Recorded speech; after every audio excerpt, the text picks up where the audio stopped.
ಈ ಮೂಲಕವಾಗಿ ಗ್ರಾಮಸ್ಥರಿಗೆ ತಿಳಿಸ್ತಾ ಇರೋದು ಏನು ಅಂದ್ರೆ, ಉಯ್ಯಂಬಳ್ಳಿ ಗ್ರಾಮಸ್ಥರಾಗಿರೋ ಚಲಪತಿ ಅವರು ತಮ್ಮ ಮಗಳನ್ನ ಈ ಊರಲ್ಲಿ ಹಿರಿಕರಾದ ರಾಜಾರಾಮ್ ಅವರ ಸೋದರಳಿನ ಕೊಟ್ಟು ಮದುವೆ ಮಾಡಿಸ್ಬೇಕು ಅಂತ ನಿಶ್ಚಯ ಮಾಡಿದ್ರು.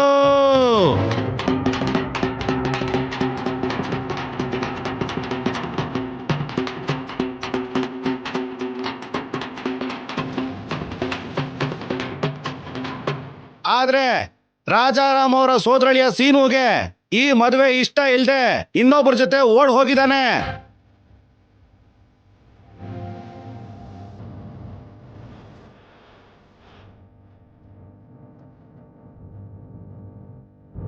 ರಾಜಾರಾಮ್ ಅವರು ಮಾತು ತಪ್ಪಿದ್ದಕ್ಕೆ ಚಲಪತಿ ಅವರು ಪಂಚಾಯಿತಿಲಿ ದೂರು ನೀಡಿದ್ದಾರೆ.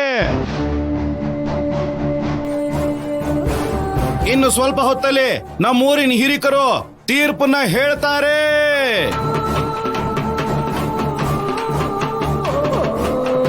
ಹಾಗಾಗಿ ರಾಮಾಪುರದ ಎಲ್ಲ ಜನಗಳು ಪಂಚಾಯಿತಿ ಕಟ್ಟೆ ಹತ್ರ ಬರಬೇಕು ಅಂತ ಕೇಳ್ಕೊತಾ ಇದ್ದೀವಿ.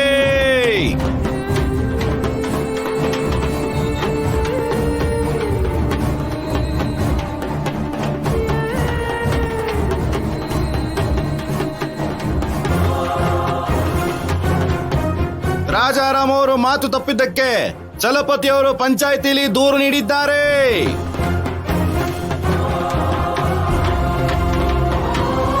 ಇನ್ನು ಸ್ವಲ್ಪ ಹೊತ್ತಲ್ಲಿ ನಮ್ಮ ಗ್ರಾಮದ ಹಿರಿಕರು ತೀರ್ಪನ್ನ ಹೇಳ್ತಾರೆ. ಅದಕ್ಕಾಗಿ ರಾಜಾರಾಮ್ ಅವರು ಪಂಚಾಯಿತಿ ಹತ್ರ ಬರಬೇಕು ಅಂತ ವಿನಂತಿ ಮಾಡ್ತಿದ್ದೀವಿ.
ಇದ್ರ ಅಗತ್ಯ ಇಲ್ಲ, ತೆಗೆದ್ಬಿಡಿ.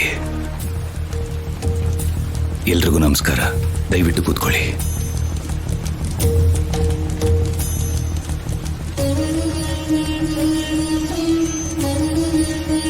ಇವಾಗ ನಿಮ್ಮೆಲ್ರಿಗೂ ಸಂತೋಷ ಆಯ್ತಾ?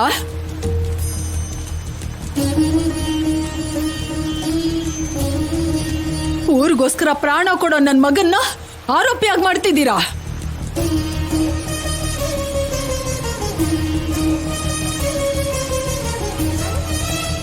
ಈ ಊರಲ್ಲಿ ಯಾರಿಗೇನೇ ಕಷ್ಟ ಬಂದ್ರು ಕಾವಲ್ ಕಾಯ್ತಾ ಇದ್ದಿದ್ದೋ ನನ್ನ ಮಗನೇ.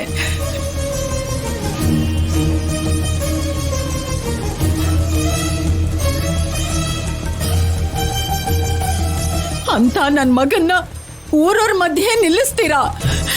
ನನ್ನ ಮಗನ ಮೇಲೆ ಆರೋಪ ಹೊರಿಸ್ತೀರಾ? ಅಮ್ಮ, ಯಾವ ಮನೇಲಾದ್ರೂ ಮಕ್ಕಳು ತಪ್ಪು ಮಾಡಿದ್ರೆ ಆ ತಪ್ಪು ಮಕ್ಕಳದ್ದು ಮಾತ್ರ ಅಲ್ಲ, ಆ ಮಕ್ಕಳನ್ನ ಹೆತ್ತವ್ರದ್ದು ಬೆಳೆಸಿದವ್ರದ್ದು ಕೂಡ.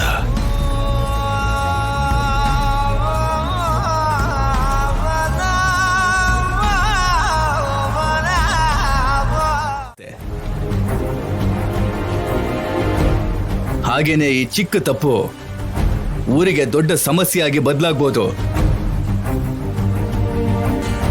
ಸತ್ಯ ಏನು ಅಂತ ತಿಳ್ಕೊಂಡು ಈ ಊರಿನ ಮರ್ಯಾದೆ, ನ್ಯಾಯಕ್ಕಿರೋ ಬೆಲೆ, ಆ ಹುಡುಗಿ ಜೀವನನ ಕಾಪಾಡಿ. ಏಯ್ ವೀರಭದ್ರ, ನಮ್ಮ ಅಣ್ಣನ ವಿರುದ್ಧವಾಗಿ ಮಾತಾಡೋಷ್ಟು ದೊಡ್ಡವನಾಗ್ಬಿಟ್ಯಾ? ಇನ್ ಒಂದೇ ಒಂದ್ ಮಾತಾಡಿದ್ರೆ ನಾಲ್ಗೆ ಸಿಳ್ಬಿಡ್ತೀನಿ. ಶಿವರಾಜು, ಇನ್ನು ಏನ್ ನೋಡ್ತಿದ್ದೀರಾ? ನೀವು ಒಂದ್ಸಲ ಹೂ ಅನ್ನಿ.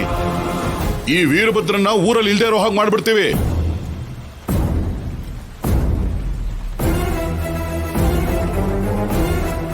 ಯಾರೂ ಕೂಡ ಆವೇಶ ಪಡೋದಕ್ಕೆ ಹೋಗ್ಬಿಡಿ. ವೀರಭದ್ರ ಹೇಳಿದ ಮಾತಲ್ಲಿ ಯಾವ ತಪ್ಪು ಇಲ್ಲ. ಪಂಚಾಯ್ತಿನ ಶುರು ಮಾಡಿ.